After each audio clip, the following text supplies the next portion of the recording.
بسم اللہ الرحمن الرحیم۔ السلام علیکم۔ ناول شکاری مصنف احمد اقبال، ایپیسوڈ 35۔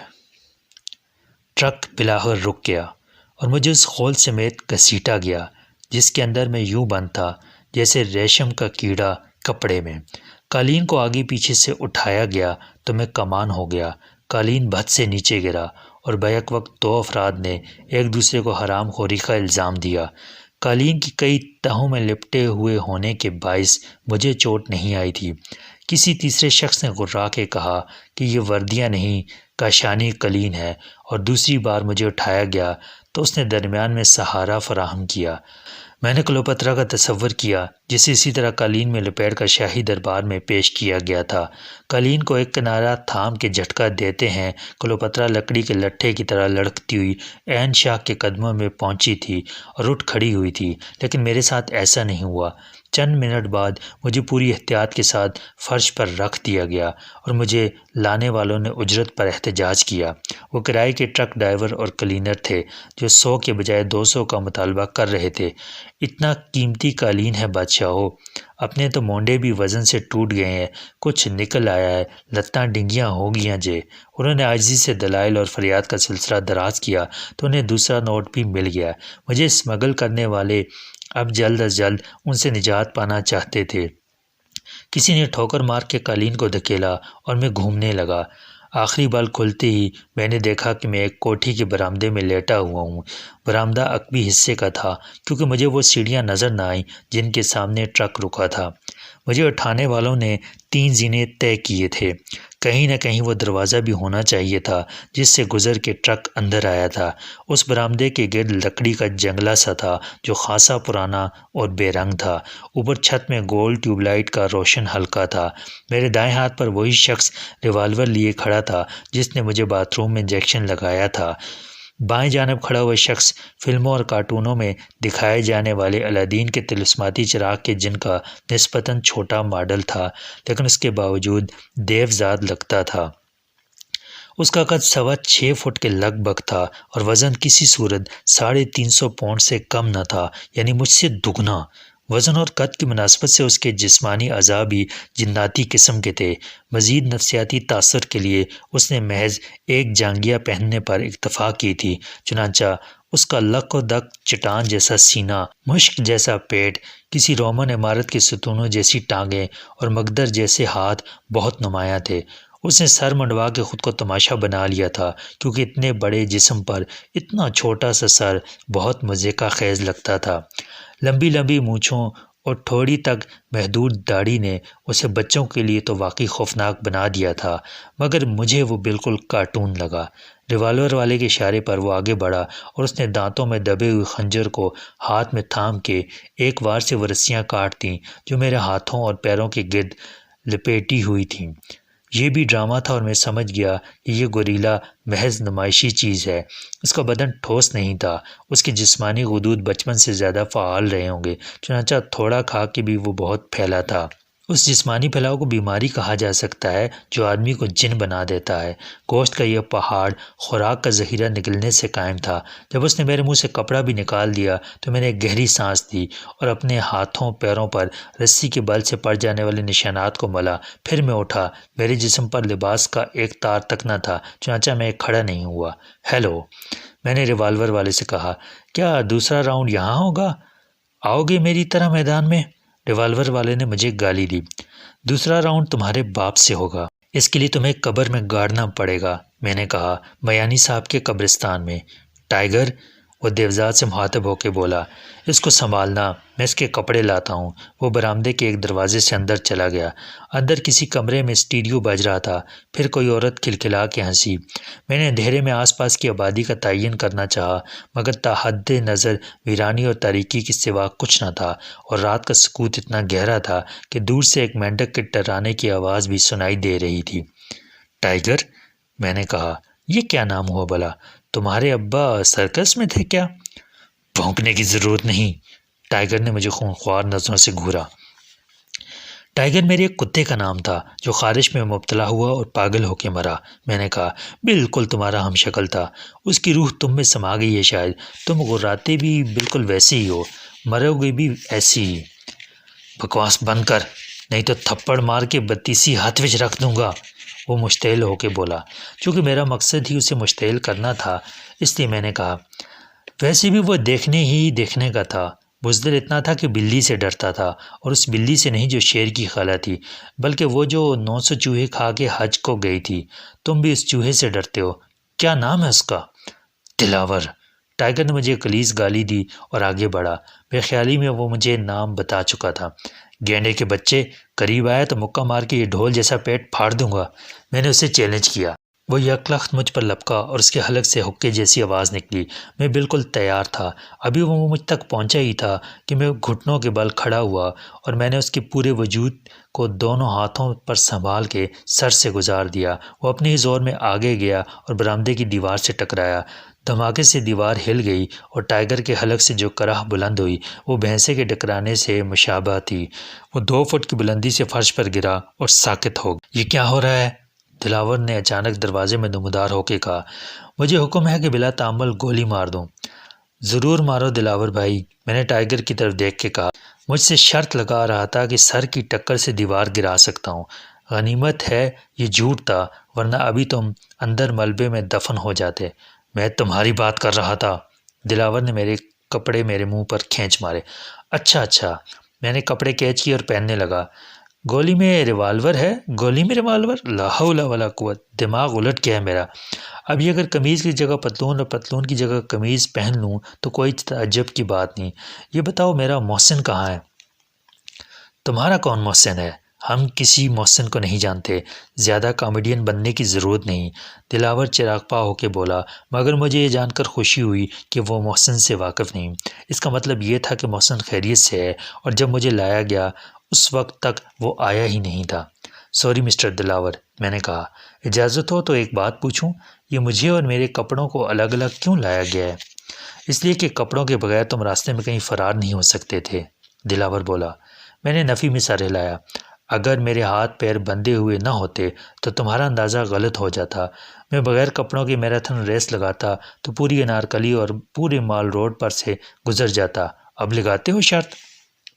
دروازہ پھر کھلا اور اس بار جو شخص نمودار ہوا اسے دیکھ کر میں ساری شوخی بھول گیا۔ میرا خیال تھا کہ ٹائیگر سے نمٹنے کے بعد دلاور کو بھی چکر دیا جا سکتا ہے، مگر مندری والے ٹیکسی ڈرائیور کو دیکھ کر مجھے اندازہ ہوا کہ میں پیشہ ور اور شفاق قاتلوں کے ٹھکانے پر ہوں، جہاں میری موجودگی کی خبر کسی کو نہیں اور نہ ہوگی۔ یہ شہر کی 4 میں سے کسی ایک سمت کا مضافاتی علاقہ تھا، جہاں ایک کوٹھی کا دوسری سے فاصلہ بھی پتہ نہیں چلتا تھا۔ یہ بھی ممکن تھا کہ اس کوٹھی کے ارد گرد محض جنگل ہو اور صبح کا اجالا پھیلنے کے باوجود اس ویرانے میں امید کی ایک کرن بھی نہ ملے۔ ٹائیگر کو کیا ہوا ہے؟ مندری والے نے اپنا ریوالور بھی نکال لیا۔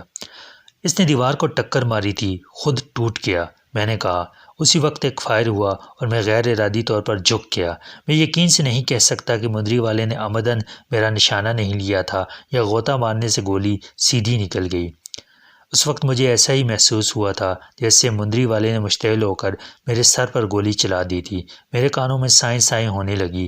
مندری والا آگے بڑھا، اس کی کنجی آنکھیں نفرت سے دہکتے انگاروں کی طرح چمک رہی تھیں۔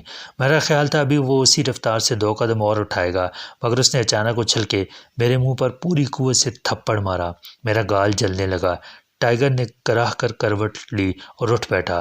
اندر سٹیریو بند ہو گیا۔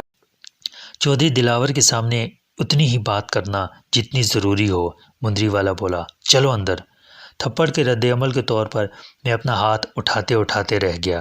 1 نہیں 2 ریوالوروں کی سرد شفاق نالیں مجھے گھور رہی تھیں اور ان کے اندر اشارے کی منتظر بیٹھی ہوئی ہر گولی میرے دل اور میرے سر میں اتر جانے کے لیے تیار تھی۔ میں نے دروازے کی طرف قدم بڑھایا اور وہ دونوں میرے پیچھے ہو گئے۔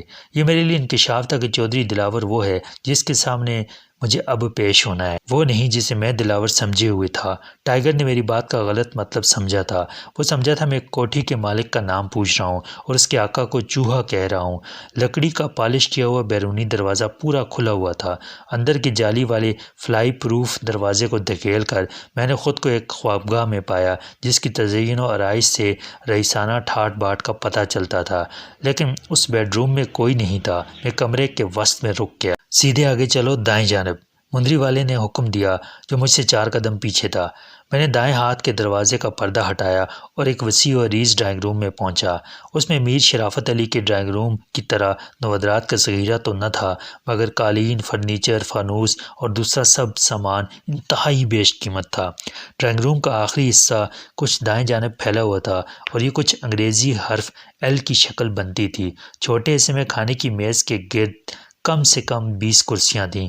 دونوں حصوں کو ایک محرابی دروازہ جدا کرتا تھا اور اس میں بڑے بڑے رنگین منگوں کی مالائیں پردے کے طور پر استعمال کی گئی تھیں۔ بیٹھ جاؤ، مندری والے نے ایک صوفے کی طرف اشارہ کیا، اور اس بات کا خیال رکھو کہ تم چودھری دلاور کی کوٹھی میں ہو۔ اگر ہیرو بنو گے تو کتے کی موت مارے جاؤ گے اور تمہاری بوٹیاں کتوں کو ڈال دی جائیں گی۔ گویا تم تینوں مل کے مجھے کھا جاؤ گے۔ ویری بیڈ، میں نے بیٹھتے ہوئے کہا۔ چودھری صاحب بھی آدم خور نسل سے ہیں؟ مندری والا ایک قدم آگے بڑھا اور رک گیا۔ میری خواہش تھی کہ ان میں سے کوئی قریب آ کے مجھ پہ حملہ کرے تو میں اسے ڈھال بنا کے باقی سب سے نمٹ لوں، مگر وہ میرے عزائم کو سمجھ گیا تھا، اور اگر وہ حکم سے مجبور نہ ہوتا تو کب کا مجھے قتل کر چکا ہوتا۔ تم نے سلامت شاہ کا انجام نہیں دیکھا ابھی؟ مندری والا بولا۔ مگر منشی کا حشر دیکھ چکے ہو؟ ہاں، اور اسی لیے میں حشر سے نہیں ڈرتا، میں نے کہا۔ میدان حشر میں صورتحال اس کی بالکل برعکس ہوگی۔ مندری والے نے اپنے ساتھی کو اشارہ کیا کہ سامنے آ جائے۔ ٹائیگر میرے پیچھے آ کھڑا ہوا۔ مندری والے نے ان سے کہا کہ اگر میں صوفے سے اٹھنے کی کوشش بھی کروں تو مجھے گولی مار دی جائے یا ٹائیگر ڈنڈے سے میرا سر پھاڑ دے۔ ڈنڈا شاید اس نے ہوش میں آنے کے بعد اندر آتے ہوئے اٹھا لیا تھا یا اس کا حوالہ محض مجھے دہشت زدہ کرنے کے لیے دیا گیا تھا۔ میں اچھی طرح جانتا تھا کہ چودھری دلاور کے حکم کے بغیر وہ مجھے نہیں مار سکتے۔ چودھری دلاور نے کسی خاص مقصد کے تحت مجھے ملاقات کے لیے بلوایا تھا، اور اس مقصد کو حاصل کیے بغیر مجھے قتل کرنا ہوتا تو وہ اتنا تردد ہی کیوں کرتے؟ یار، میں غلط سمجھا تھا، تم تو ذرا بھی دلاور نہیں ہو، میں نے ریوالور والے سے کہا۔ چاہوں تو ابھی تمہیں اٹھا کے باہر پھینک دوں، اسٹوپ سمیت، مگر اب مجھے چودھری صاحب سے ملنے کا واقعی اشتیاق ہے۔ مجھے اچھی طرح معلوم ہے یہ سب ڈھونگ ہے، تمہیں اختیار ہی نہیں کہ مجھ پر گولی چلا سکو، اور اس تربوز کا ڈنڈا تو میری بات نامکمل رہ گئی۔ مندری والا ایک سرچ لائٹ اٹھائے ہوئے نمودار ہوا جو اس نے مخالف دیوار کے پلگ سے لگا دی۔ ایسی لائٹس میں نے فلموں کے سیٹ پر اسٹوڈیوز میں دیکھی تھیں یا فوٹوگرافروں کی دکان پر۔ سرچ لائٹ ایک سٹینڈ پر نصب تھی، اور جب مندری والے نے اس کو اوپر نیچے کرنے کے بعد صحیح زاویے پر لا کے آن کیا تو مجھے یوں لگا جیسی آدھی رات کو سورج سوا نیزے پر آ گیا ہو۔ اس روشنی کے پیچھے کیا اس کے دائیں بائیں بھی اب مجھے کچھ نظر نہیں آ رہا تھا۔ مندری والے نے چند منٹ کے بعد دوسری سرچ لائٹ کمرے کے دوسرے کنارے پر لگائی، اور میرے سامنے دونوں گوشوں سے امڑنے والے بے رحم روشنی کے سیلاب نے مجھے اندھا کر دیا۔ روشنی میری آنکھوں میں یوں چبھنے لگی جیسے آنکھوں میں شیشے کا برادہ پڑ گیا ہو۔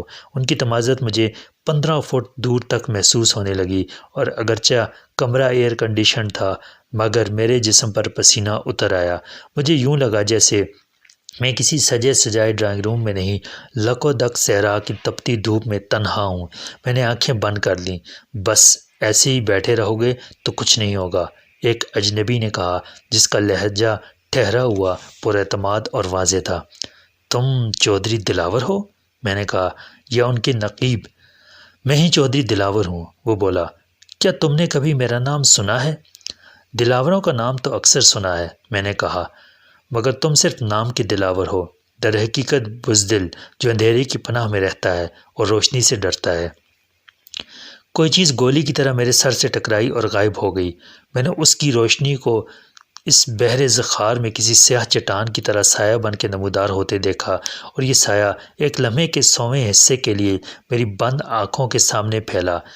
سرچ لائٹس کی روشنی آنکھیں بند کر لینے کے باوجود پپوٹوں کے سامنے اجالے کی ایک دیوار کی طرح موجود تھی، اور یہ سیاہ ہیولا اسی میں ابھرا تھا۔ اس کی ضرب اتنی شدید تھی کہ میرے دماغ کے اندر دھماکہ سا ہوا، اور وہ سب مادہ جو قدرت نے کاسہ سر میں بھرا تھا اچھل کے ادھر سے ادھر ہو گیا۔ اگرچہ ایسا ہونا ناممکن ہے، مگر مجھے ضرب کے بعد یہی لگا تھا کہ میرا مغز اندر تک ہل گیا ہے۔ میں نے آنکھوں کے سامنے رنگین عکس سے بنتے دیکھے جو ایک دوسرے میں خلط ملط ہو رہے تھے، اس طرح جیسے دنیا کے نقشے میں ملکوں کی نشاندہی الگ الگ رنگوں سے کی جاتی ہے، مگر مجموعی تاثر بے ہنگم اور بے ترتیب رنگین دھبوں کا ہوتا ہے۔ میرے کانوں میں شور گونجنے لگا، پتھروں پر ٹین کے صندوق گھسٹنے کا شور، طوفان کی رات میں پاگل ہوا کے شاخوں سے چیختے ہوئے گزرنے کا شور، زلزلے سے منہدم ہونے والی عمارتوں کا شور اور مکینوں کی آہ و بکا کا شور، بریک لگانے سے جام ہونے والی گاڑیوں کے آہنی پہیوں کی ریلوے لائن پر رگڑ کا شور اور تصادم میں تباہ ہونے والی گاڑیوں کے مسافروں کی چیخ و پکار کا شور۔ میں خلا میں کلا بازیاں کھاتا رہا جیسے ساری کائنات کسی قیامت آفرین زلزلے سے تہ و بالا ہو رہی ہو۔ پھر رفتہ رفتہ آوازوں کا بھنور سمٹنے لگا، رقص کرتے ہوئے رنگ ساکت ہونے لگے اور زمین و آسمان ٹھہرنے لگے، صرف وہ روشنی باقی رہی جو مٹائی نہیں جا سکتی تھی۔ ایک اور چیز تھی جو اس روشنی میں سے پل بھر کے لیے ابھرتی تھی اور زن سے میری آنکھوں پر سایہ کرتی گزر جاتی تھی، میرے چہرے سے صرف چند انچ کے فاصلے سے۔ یہ سخت قسم کے ربر کی ٹھوس گیند تھی جو کرکٹ کے بال سے کچھ چھوٹی ہوگی، اور اس کا رشتہ نائلون کی ایک مضبوط ڈور سے قائم تھا۔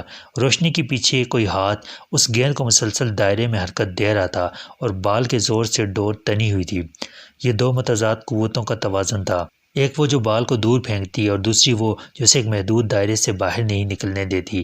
بال مجھے صرف آدھے چکر کے دوران نظر آتی تھی جب سرچ لائٹس کے پیچھے سے روشنی میں طلوع ہوتی تھی اور میری آنکھوں کے سامنے سے تیرتی ہوئی پھر اسی تیرگی میں ڈوب جاتی تھی۔